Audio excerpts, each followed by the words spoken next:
The Kuta Sikha is Chelek Yud Zayin, the Sikha of Shmini, Sikha Dalid, Lili Nishmas Rabbi Yosef Ben Yamin Ben and Menashe Kaltman. Very beautiful Rashi Sikha, very, very detailed, but we get to see the precision of Rashi, how every single word and every single detail in Rashi is so precise. I'm going to begin by looking in the Chumash and going through a series of Rashis, and then we'll launch into the Sikha. The pasuk is Perek Yud Aleph, pasuk Mem Beis in Parashat Shmini, in the section where it's discussing about forbidden shratzim, forbidden insects or creeping creatures. The pasuk says Kol Helech al Gochain, anything that goes on its belly. V'Kol Helech al Arba, anything that walks on four legs within the family of creeping creatures. Ad Kol Marbe Raglayim, including or up to something that has a lot of legs. To everything that crawls on the ground. You shall not eat them, because they are abhorrent. So Rashi says like this: Rashi explains that slithering or going on its stomach refers to the snake. The lashon gochain, what's the connection of a gochain to a snake? The lashon of gochain is shechia, being bowed. Shehelech shach or shach, because the snake, first it goes with its head bent, and then it falls onto its stomach and moves. Then the next Rashi is kol hoylech, which is really the kol that's before hoylech al gachain. Lahavi hashulshul, and this includes worms that also slither on the ground. The es hadoime lidoime, and that which is similar to that which is similar, meaning that which is similar to the worms. Then the pasuk says Haylech al Arba. Rashi quotes the words Haylech al Arba and explains the akrov. This refers to an akrov, to a scorpion. As you will see in the Sikha, the scorpion is the only insect or creeping creature that walks on four legs and not more than that or less. Then the word koil, Haylech al Arba, Lahavias achipushis. This includes the biro, ashkrabut bilaz, ve'esadoime ledoime, as well as, again Rashi says, that which is similar to that which is similar. And then the pasuk says Marbe Raglayim, says Rashi Zen Nadol. This is a centipede, and Rashi explains a creature that has legs from its head till its tail on both sides. The koiden cintifidish, and it's called centipede. These are the Rashis on this pasuk. So now let's look in the Sikha. The pasuk says, whichever a creature walks on its stomach, goes on its stomach, or walks on four legs, or it has many legs. Rashi might take in Ershton Dibur Amaschel, Rashi quotes the Heilech al and his Mefarish, Zenochash, this is the snake. Heilech al is a snake. The Lashon Gachin, and the word Gachin is Shechia, means bowed. Sheheilech Shach v'neifel al meyav. It goes, first it starts out with its head bowed, and then it falls onto its stomach and moves, slithers. The fact that Rashi says that Heilech al Gachain is a snake is moving mepashtos, is very simply understood. That einzige Ort in Teira wo man gefindt an ähnliche Lashon bei Shratzim is beim Nachash in Parshas Bereishis. The only other time in Teira when we find the term Gachain being used in the context of an insect or a creature is by the snake in Parshas Bereishis, where it says you will go on your stomach, is the fun muchach as heilech al gachem mit nachash. So if we look back in Parshas Bereishis al gachain chaselech, from this we derive that heilech al gachem means the snake. So the fact that Rashi makes this correlation is clear. But the second half of Rashi needs to be understood. The word Gachin refers to the fact that it goes with a bowed head.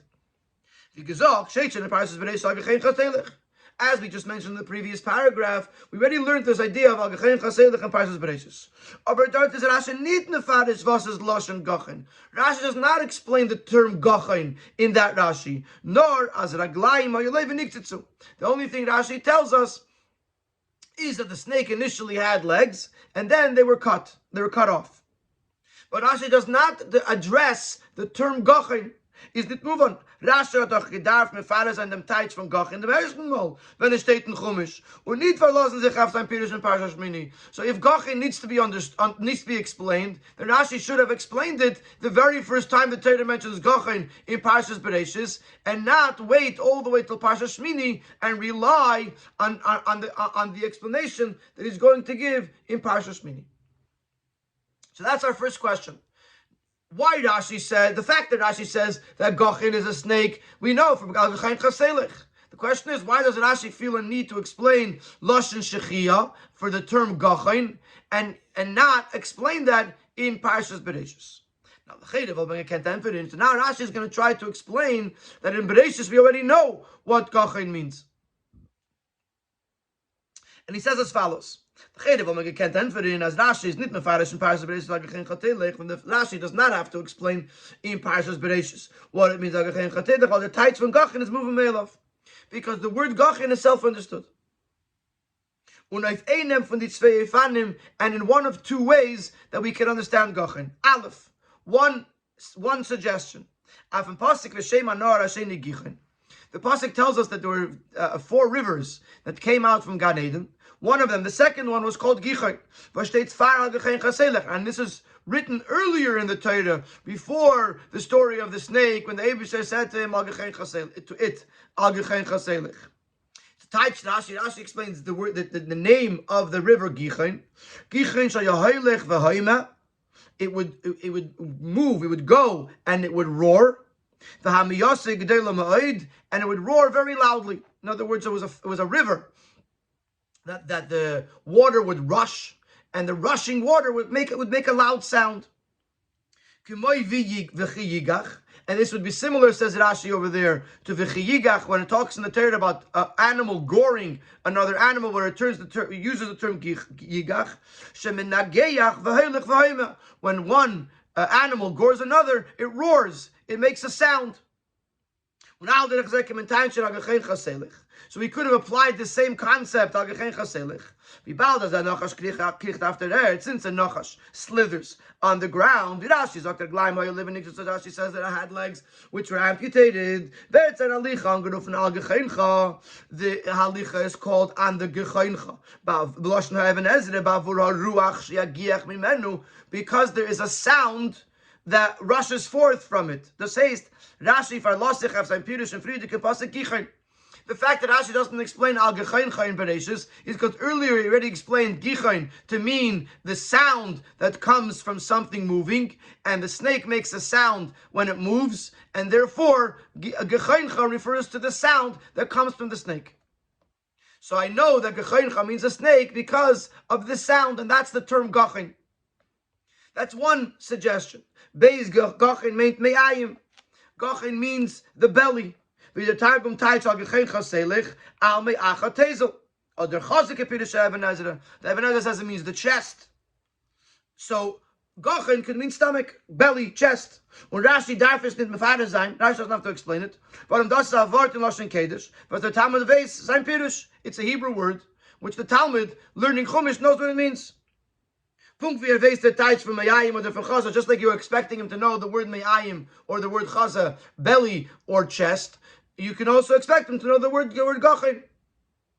So for these two reasons, either Rashi is referring to Gichain, and it means a snake because of the sound that it makes, or Rashi is referring to Gachin as a stomach because of the fact that the snake slithers on its stomach. Either way, Rashi does not have to say anything because we already know what Al Gechain Chaselech means. So therefore Rashi doesn't explain it in Bereshis. That's the suggestion. But this raises a question in the other direction. So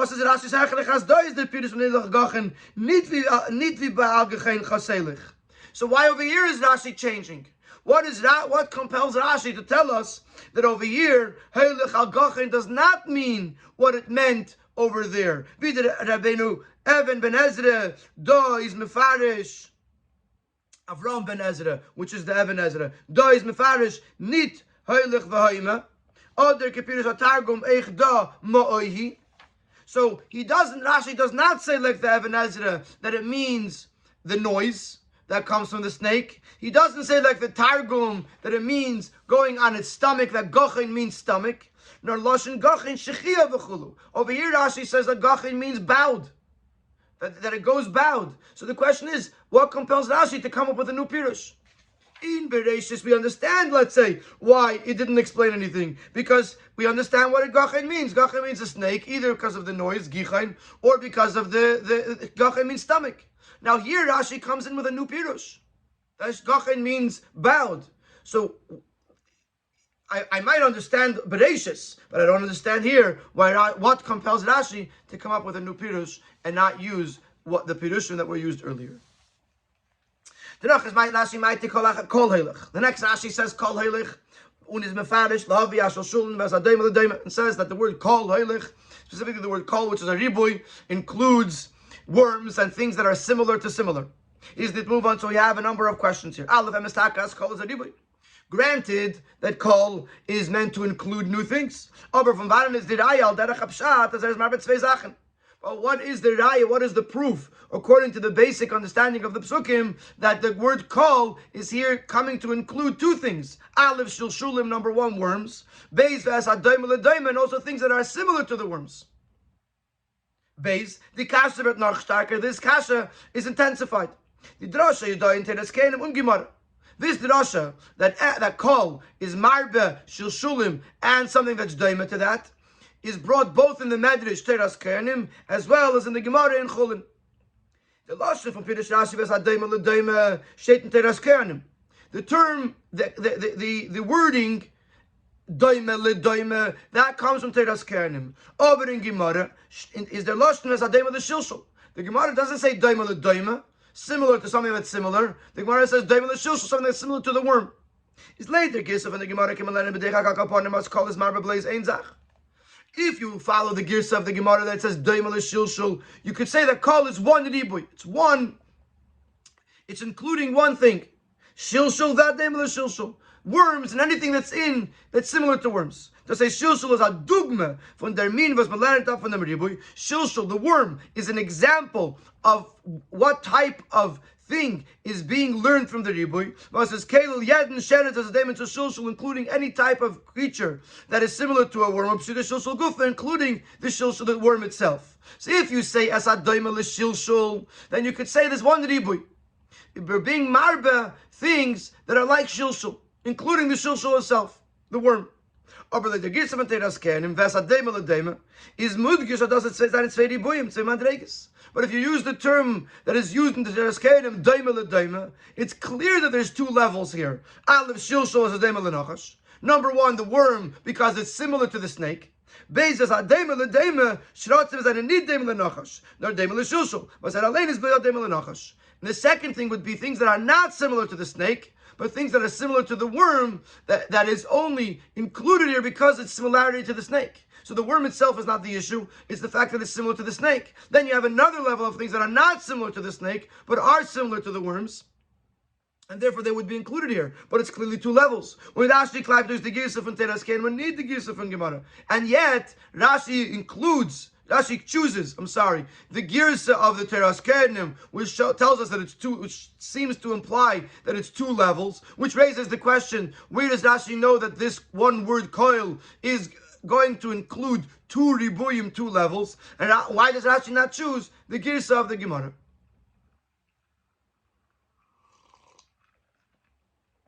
Gimel.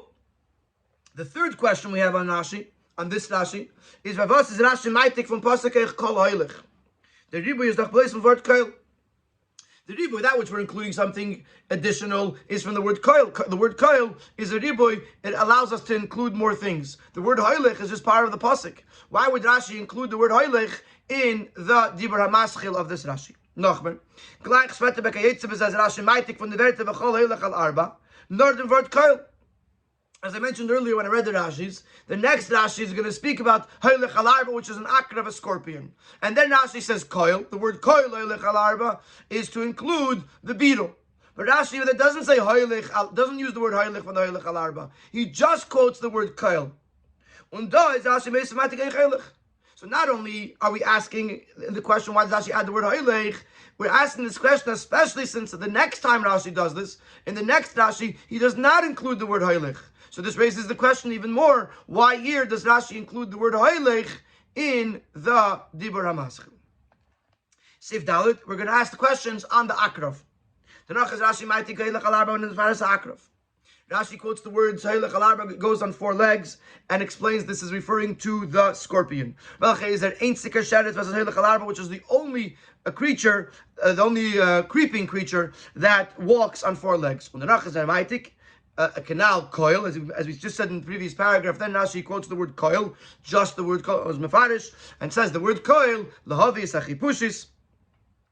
This includes the beetle, ashkarabut bilaz, and that which is similar to that which is similar. So we're going to have the very similar questions here. Aleph,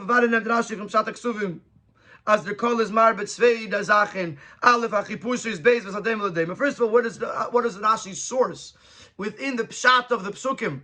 That there's 2 things being included by koil. Number 1, the beetle, and number 2, that which is similar to that which is similar. And base of us Klaipus Rashi the Girs of Teras Kedim and Nitfung Gemara was the Chipushis. Again here, the Teras Kedim uses the term Daima la Daima. The Gemara uses the term Daima la Chipushis, and Rashi chooses the wording of the Teras Kedim and not the wording of the Gemara, which seemingly are closer to the Pshat. In Sifei we're going to have Rashi's questions on the centipede. Rashi says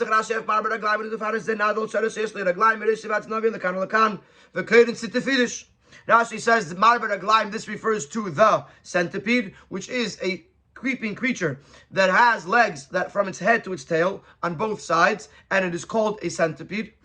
And with this Rashi concludes his commentary on this pasuk. In other words, there's no additional the ribui of coil, nothing at all. Those was Rashi's manechas nadal zesheretz. So yesterday Raglaim Mereshivad's Novi is the Kamala Kamakin and Sintafidish. Who's talking the kids says they're nadal Sintafidish Belaz. The fact that Rashi elaborates here to explain to us that not only that this is a nadal, a centipede, but that it's a sheretz that has legs that go from its head to its toe to its tail, etc. is verstandig. Rashi bavod, because Rashi wants to address as an doch farana sach shorot mit harber Raglaim. There's many insects or creatures that have a lot of legs. Why is Marbar Aglaim specifically a centipede? Because it's a sheretz and its entire body is covered in legs. From its head to its tail and on both sides. It's known because of its legs. It's called centipede, which centipedes means neir aglaim, 100 legs. Cent is 100, like century or 1 cent, and feed is, or peed, it means feet. Und das ist der Sheretz, so the Rashi says, because this is only legs, it's the entire animal is, the entire creature is legs, and it's known by its legs. Therefore, when Marbar Aglaim means a centipede.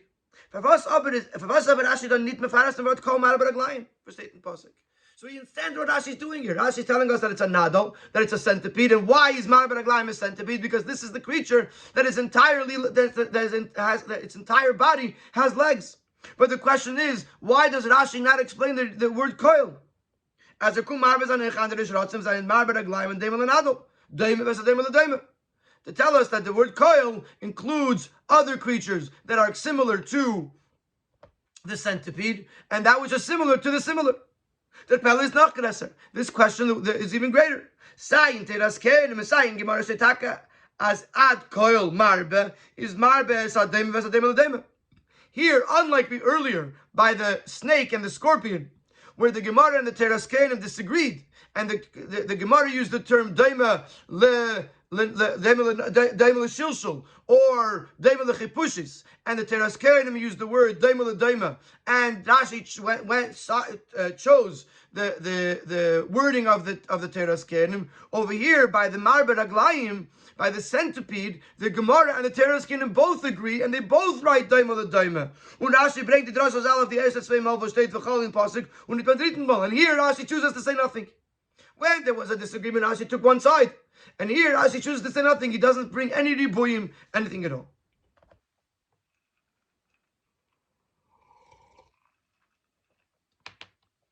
So these are the questions. Let's go quickly. Number one, why does Rashi, if Rashi would explain Al-Gachain Chaselech, or we already had Al-Gachain Chaselech and Bereshis, why does Rashi not explain Gachin Lashon Shechia over there? And if he's relying on Gichain or Me'ayim from over there, how does he come up with a new type of Gachin Lashon Shechia? And then how does Rashi know that Kail is two ribuyim? Why does Rashi say as Adoime Ledoime and not as Adoime Leshilshul?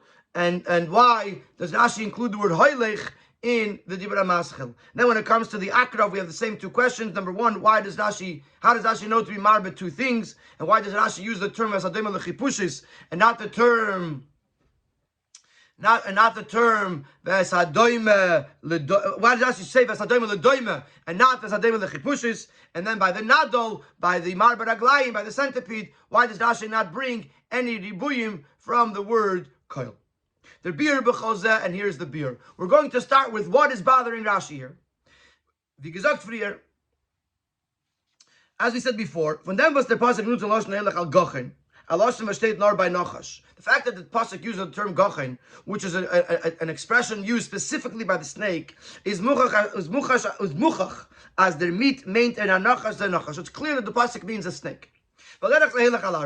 Similarly, when the pasuk says the words walks on four, is an akra of the only creeping creature that walks on four legs is a scorpion. Is there clearly the Torah is referring to the scorpion. So the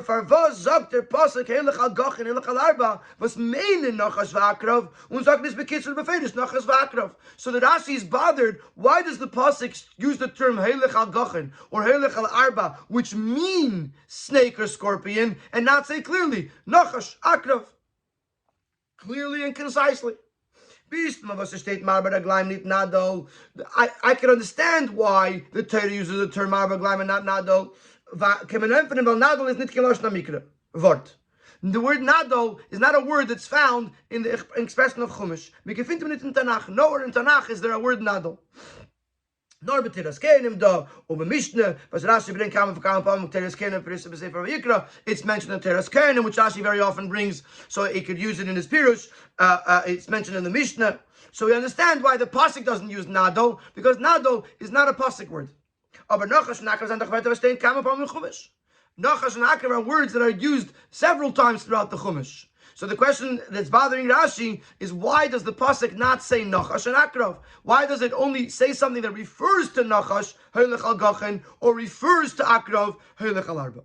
Uzman Zagin. Therefore Rashi comes to the conclusion, as mit Helech al Gachin that the Torah wegen Nachash nit al Klaus al Nachash. Was it kam tchunis when the Torah says Helech al Gachin is not referring to the snake with generally speaking with various different traits. Nor dafke al tzazavas hat it tchunah von Helech al Gachin. The pasuk is referring specifically to the snake as one that creeps on its stomach. Is b'meila moving as kol Helech al Gachin, and therefore we understand that when it says the word kol is marbe shratzim, was that in David to Nachash dafke in the meaning of Helech al Gachin.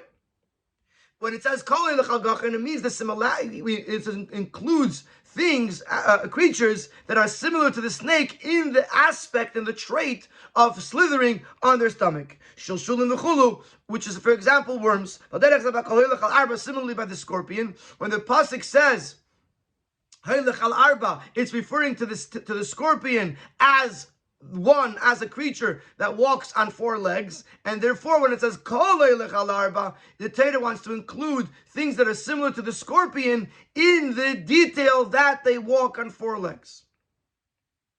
Und der Far kann der Pasuk nicht sagen Nachash oder Akrav.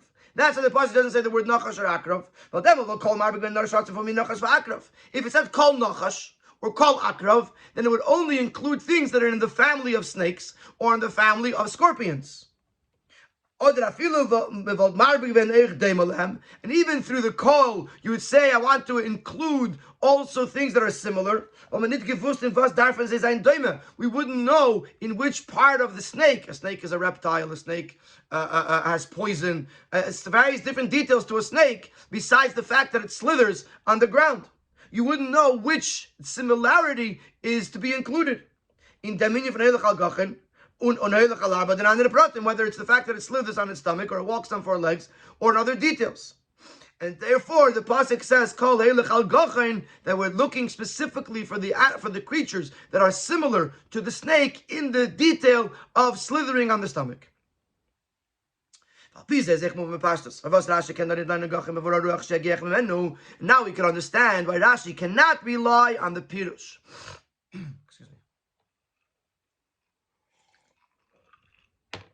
Why Rashi cannot rely on the pirush in Chumash Bereishis, where over there he's relying on the word gichen, which means the air that rushes forth. Because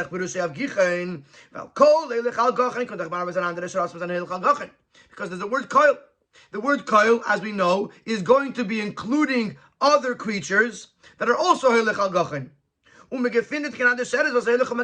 There's no other creature that makes sounds when it slithers on the ground. So that we do nothing to include. So clearly Rashi is not going to touch over here that it's a reference to that's referring to the sound that it makes when it slithers on the ground, because there's nothing else to be marba. And if it says kol, there has to be a ribuy. So therefore Rashi has to go back to another aspect of gachen, which is, we'll see in a moment, which is heilig shach, the fact that it goes bowed. But he can't use gichen, the sound, because then there would be nothing to be marba.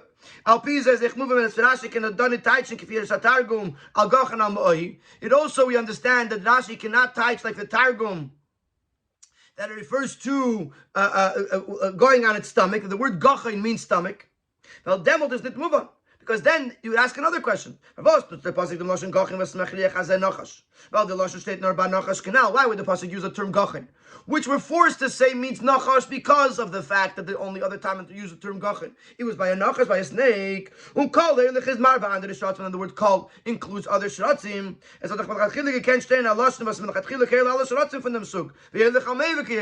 The pasuk could have already said, if we're touching gachain, that it means stomach, like the Targum Unkulu says in Chumash Bereishis, then we could have skipped the word gachain and just said Heilech al Meyav, and I would have known any creature that slithers on its stomach. From the fact that the pasuk says gachain, it must mean that there's something else that the pasuk wants to tell us that gachain means. It doesn't mean me'ayim, because if it meant me'ayim, if it meant stomach, the pasuk would have said Heilech al Meyav. Therefore, we must come to say, there's a specific thing that's unique to the snake, which is not by any other creatures. Which is why he doesn't use the term me'ayim, because he wants to talk about the snake specifically. What is unique to the snake? That gachain means bowed, because the snake first it picks itself up a little bit and bows its head, and then it falls down onto its stomach and it slithers. First it goes bowed, but not on its stomach. Nor speted is a nefel al meyav, and then it falls onto its stomach. But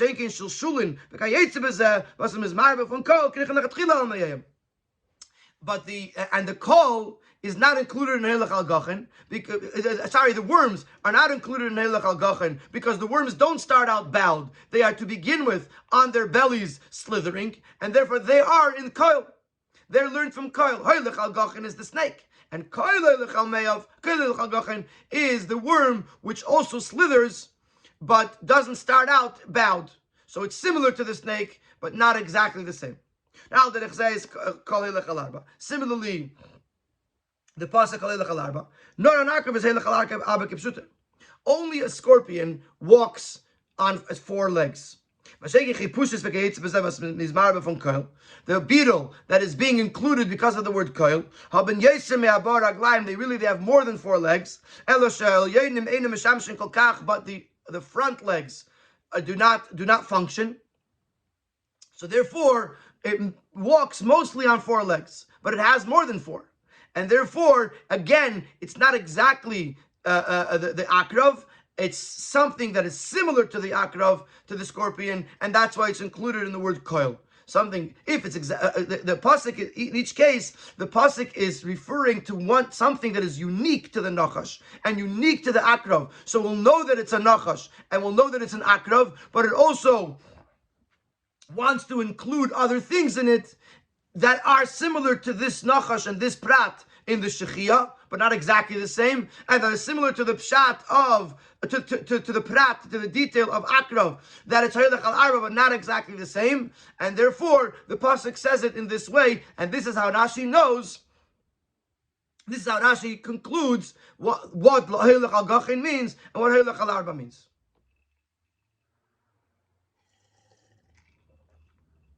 This also answers the question that we asked. Why does it say Hoylech in the Dibra Maschil? Mit dem ist Madgish auf die Ähnlichkeit zwischen sie mit Nachash is placed in der Alicha, was kommt später beim Nachash. Rashi wants to emphasize that the comparison between the snake and the worms is only in the final journey of the snake. Nachdem, was says Nefel may have after it already fell on its stomach. Ob der Inyan von Gachin, Lashon Shchia Shelich Shach, is Bazetakinita. But the fact that the snake is bowed, this doesn't exist by the worms. So therefore Rashi says, Kol Hoylech, that when they're actually moving and going, they are the same. And therefore Rashi has to include the word Hoylech to emphasize that the snake and the worms have a difference. And the fact that the snake initially has its head bowed. And only later, when it comes to the Hoylech, to the actual slithering, is there a similarity between the snake and the worms. Now we come to Doima LeDoima. We asked the question, side by the Nachash, side by the Akrav, why does Rashi use the term Doima LeDoima and not follow the Lashon HaGemara, Doima LeChipushis or Doima LeShilshal? Please, as move on, was Rashi Klaiptus gives to Teraskenim. According to this, we'll also understand why Rashi chooses the version of the Teraskenim as Doima LeDoima, and lost on the Mitvisning, because Rashi is letting us know 2 very, very important things. Aleph.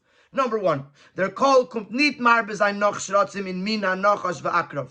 The call is not coming to include other creeping creatures that are in the family of snakes and scorpions. And that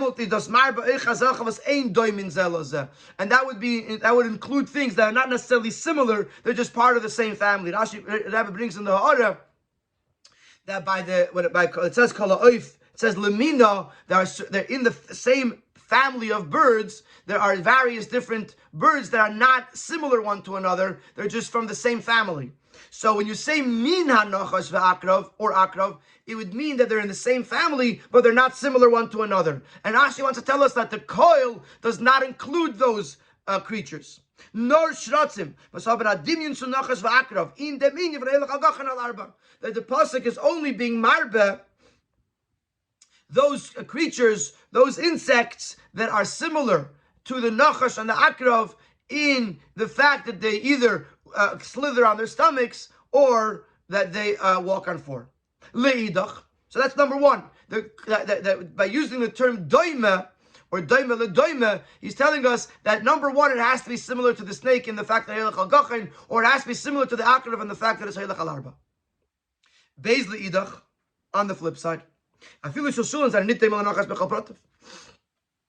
even the worms are not entirely similar to the snake. Even in the fact that they slither on their stomachs,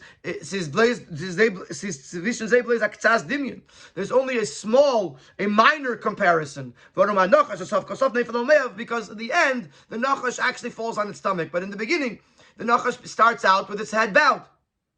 Una der is a chipusha, so the ktsas, not a ktsas means akrav, in the meaning for Helech al Arba. Also, the beetle it only is slightly similar to the akrav in the fact that they walk on four, because the beetle only really has more. The beetle really has more than four legs. It's just that the front legs don't function.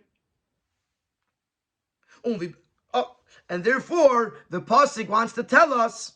Therefore, Rashi wants to tell us that number one, it has to be doima. Number two, it's okay if it's not doima all the way, as long as there's a ktsas dimyon, it's good enough. And before we get to Maldazay, and this is why Rashi uses the words doima ledoima to tell us that there has to be a dimyon, but it doesn't have to be an entire dimyon. Hypothetically speaking, had it said doima leshilshul, it would only include things that are similar to the shilshul. And this is not the pshat. The pshat is it has to be demi to the nachash. But it doesn't have to be entirely demi to the nachash. It has to be demi to the akrav. But it doesn't have to be entirely demi to the akrav. But it has to trace back. Now that we understand this is a chiddush, that when it says doima ledoima, it means it has to still be similar to the snake. It has to go back in some way to the snake or the scorpion. It's just that it doesn't have to be entirely the same. Now that we understand that, now another one of our questions was, how does Rashi know to include two ribuyim, side the worm and side the doima ledoima? But now we understand.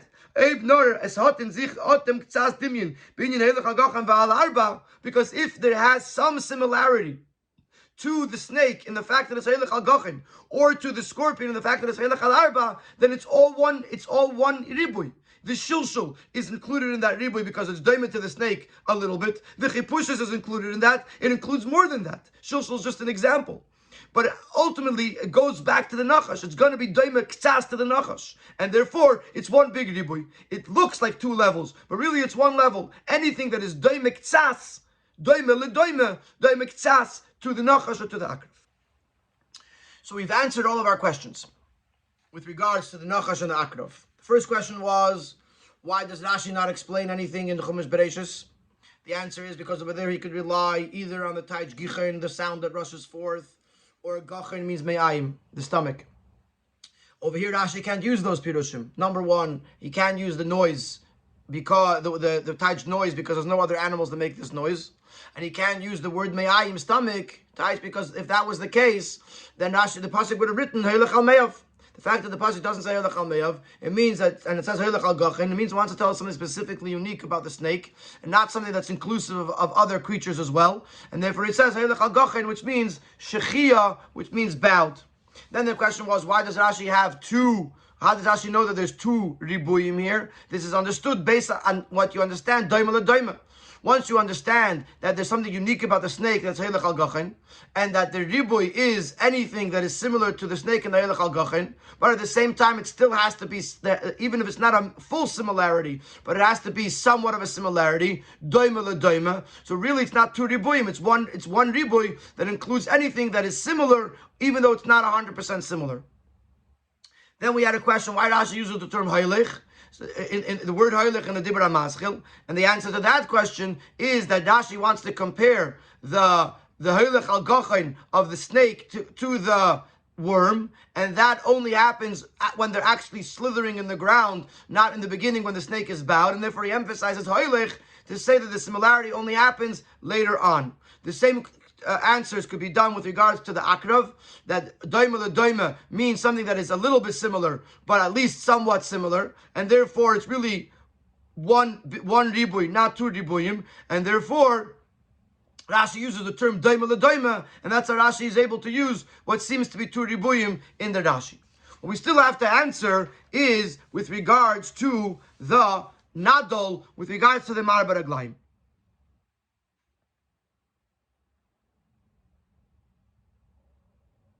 Al pi kol anal is eich moving that chilik zwischen Helech al Gachin and Helech al Arba and kol marba raglaim. Now we'll understand the difference between the walking, the slithering on its stomach and walking on its four legs. the snake and the scorpion, where Rashi does explain the coil, the ribuy of coil, un kol ma beraglaim, Rashi's in the Mefarish Tevis coil, where Rashi doesn't explain what is the ribuy of coil. It's very simple. This concept of hilach al gachan, which means going with its head bowed, and walking on the four legs, within the world of creeping creatures, only exists by the snake or the scorpion, respectively. When the pasuk is made of kol hilach al gachan, v'kol hilach al arba, kemenish taichi kipshuti al shatim as gain al gachan arba. Therefore, when it says the word koil, you can't say it means literally anything that goes on its gachan, because going on its gachan means head bowed, and there's no other animals creatures that go with their head bowed. Because besides for the snake and the scorpion, there's no other creature that goes bowed or that walks on four legs. Therefore,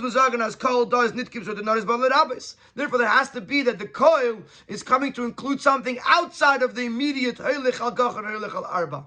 And then we have to say shilshulin and daima l'daima, or chipushis and daima l'daima. Shenkim marber aglayim mervi arba is dabei ribush ratzim. But the idea, the concept of more than four legs exists by many, many creatures.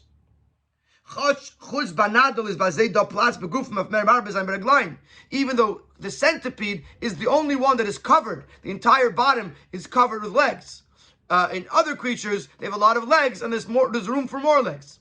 So there's a difference. But the concept marber raglaim, to have more than four legs, exists by many, many creatures. Umele is detached from kol marber raglaim kipshutoy. And therefore when it says kol marber raglaim, it means literally any animal, any insect, any creature that has a lot of legs. When Rashi doesn't have to explain it.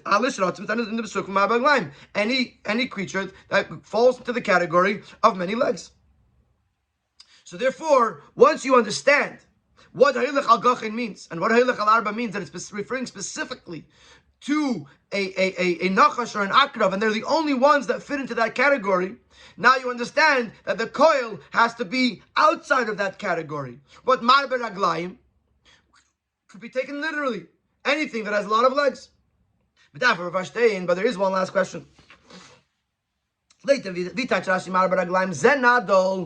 does Rashi say that marber raglaim, this is the centipede?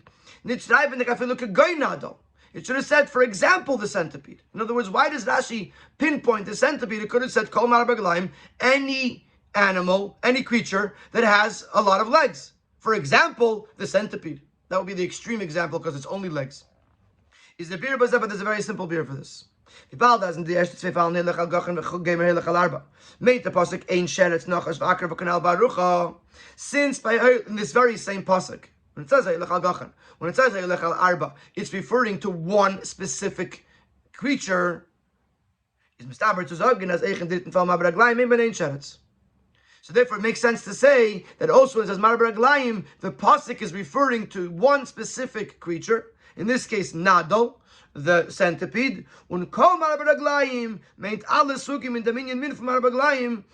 the kol would include all the other ones that are similar to it in the fact that they have a lot of legs. Rashi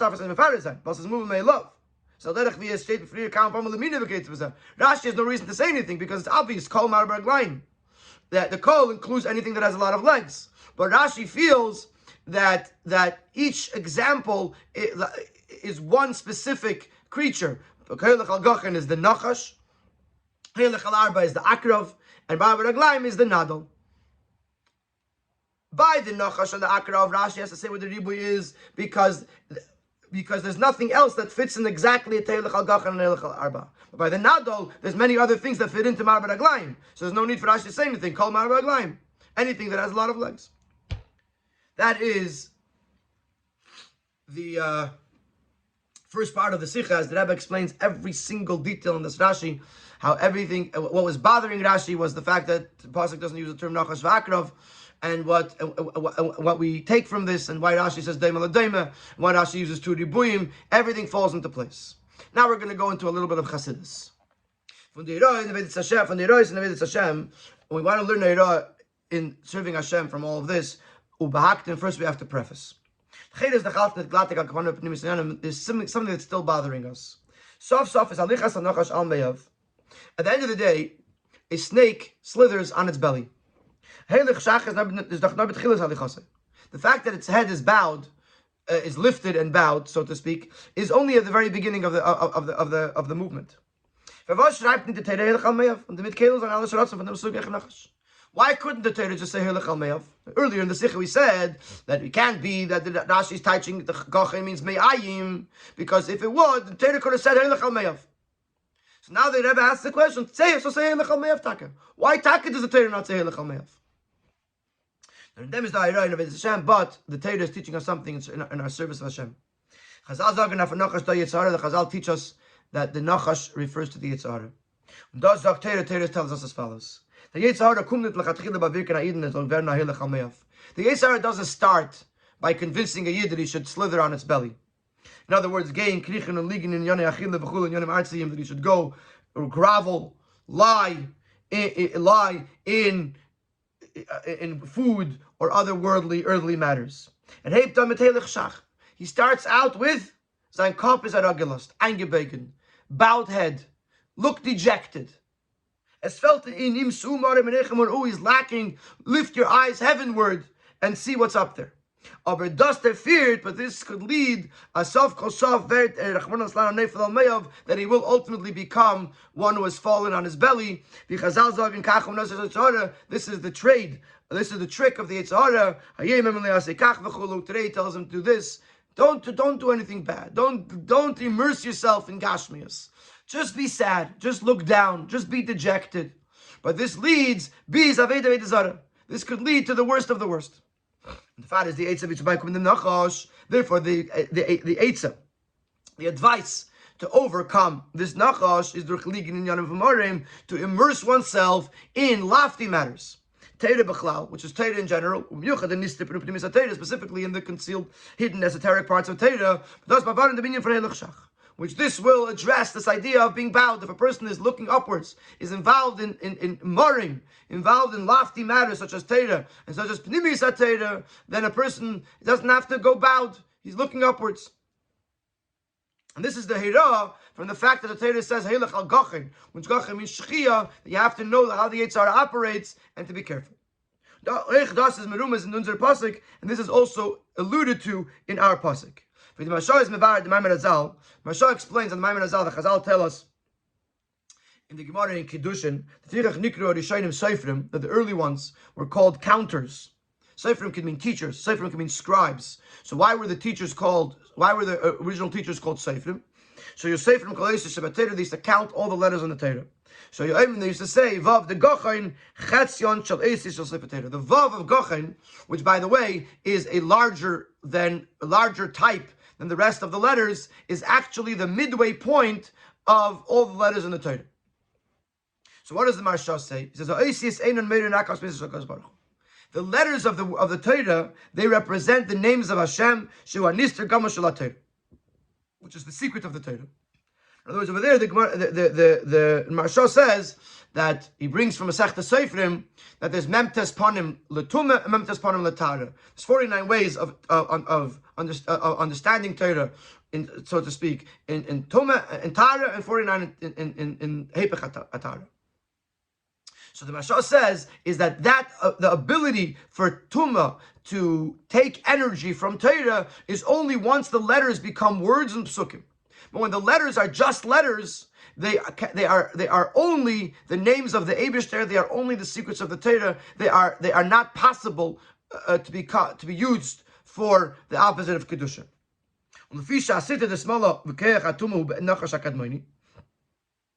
And since the negative energy, the left side, originates from the original snake.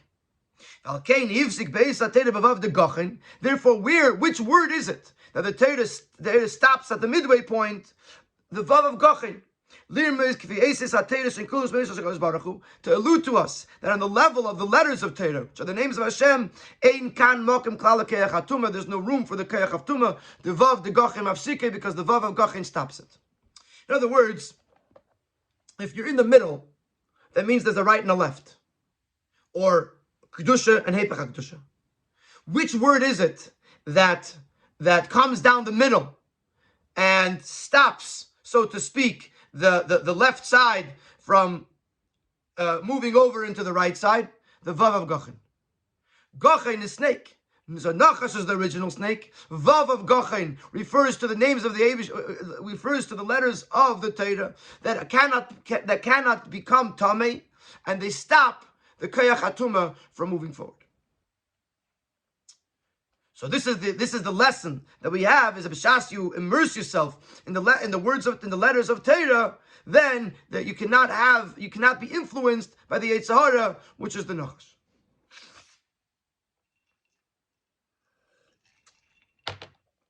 Now that says the Rebbe, this hefsek, this stopping, that we're able to stop the power, the energy of the snake, that it shouldn't infiltrate into Kedusha. It's not just by destroying the snake, also we have to refine it. Until you're able to transform the snake into Kedusha.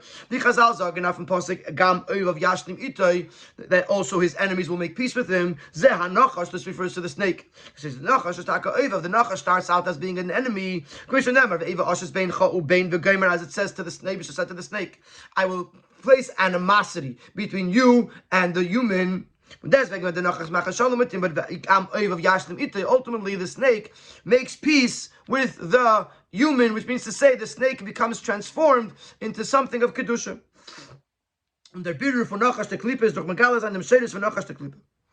birur, how do you refine this snake? By revealing its source. That in its source, it comes from Kedusha. The Gemara says that the Satan who was Mekaterig on Eiv and had a kavanah l'shem shemayim. In other words, even though he did a terrible thing, but his intent was for the Eibishter. In other words, he was acting like a Nachash and doing something negative, but in its source and its kavanah, it was Kedusha. It came from Kedusha. Says Mavur, or another example, in the meaning for Nachash and Nechash and Necheshes, was Moshe gemacht, the copper snake that Moshe made in order to save the Yidden from being killed by the snakes. As durch v'hibit on Nechash and Necheshes, when a person would look at the copper snake, umistakling klape mile, by looking upwards to the snake. Durch the re'iyah from Chines Nachash to Kedusha, when they would see that there is a Nachash, there is a level of Nachash in Kedusha, which is their shadis for Nachash to Klippe, is Gevara V'chai, the bitter for Nachash to Klippe. In other words, once you recognize that this Nachash that's operating in this world actually originates from a source of Kedusha, and you recognize the Kedusha, you're able to bring down that Kedusha into the Nachash and Mevara the Nachash. So, we're bringing various different Nachash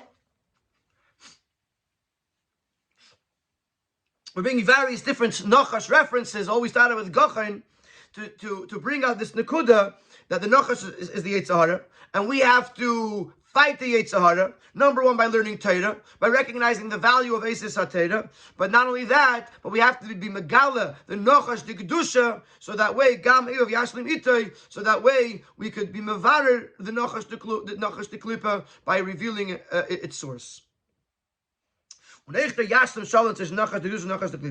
Also, this concept of making peace between the Nachash the Klipa and the Nachash the Kedusha is Nirmis, and unser pasuk is also alluded to in our pasuk. Tzemach Tzedek is inviting in now. Tzemach Tzedek explains this idea of the Gach and Ches Sheshes Sivatera. What we said before from the Gemara, that the Vav of Gachin is the halfway point of the letters of the Torah. It says Tzemach Tzedek like this. As the Vav Rapsi, here the Rebbe actually mentions the fact that till now wasn't mentioned, that the Vav of Gachin is actually a larger Vav. The Vav Rapsi from Gachin, the Ramam of Sfiris HaTiferes. Vizi is Oila Ada Keser, und der Pfarrer sie bekeach zum Mechaber sein, die zwei Chaszoy Sefer Teire, was eine Bechines Chesed und Gvura.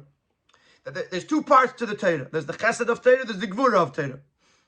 And the Vav of Gachin is Tiferes, that rises up till Keser, and therefore, Oisha Shalom Imreima, because it's coming from above, it is able to make peace, to combine the two parts of the Torah. Just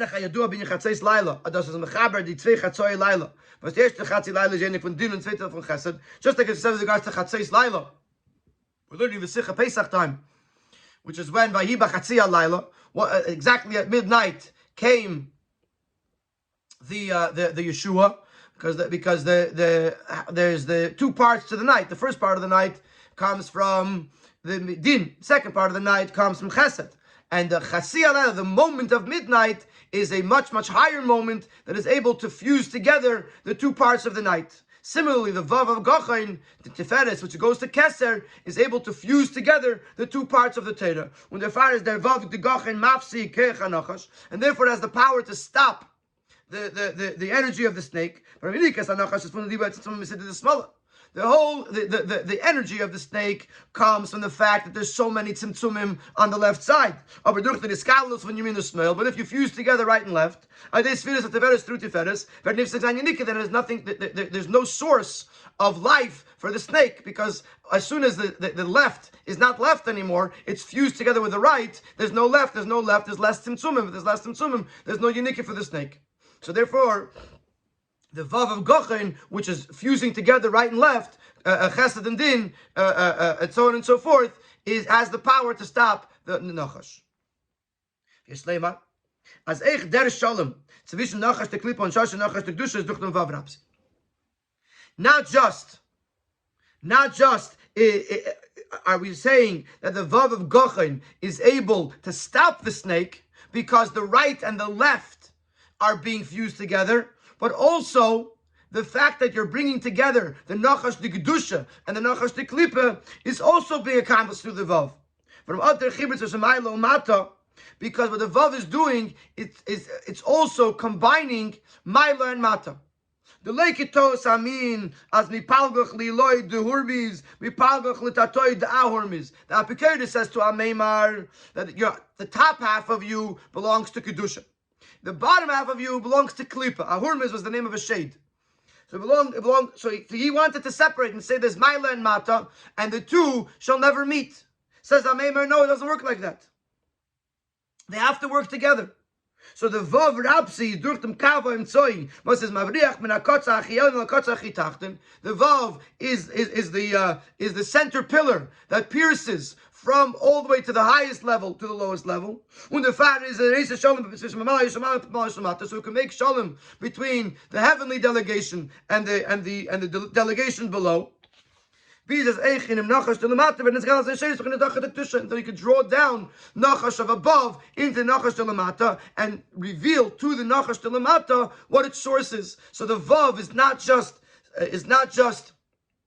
vertical, that it's combining together Yamin and Smoil. It's not just horizontal, it's also vertical. It's also connecting Maila and Mata and making Shalom between the Nachash de Kedusha and the Nachash de Klipa. And this Shalom will be in a revealed way when Mashiach comes. Also, Mashiach is referred to as Nachash. They have the same Gematria, 358. But Mashiach will accomplish the total Shalom between the Nachash de Kedusha and the Nachash de Klipa, and the Klipas and the Kedusha and the Kava Yamin and Kava Smail, Ubekar of Mamish.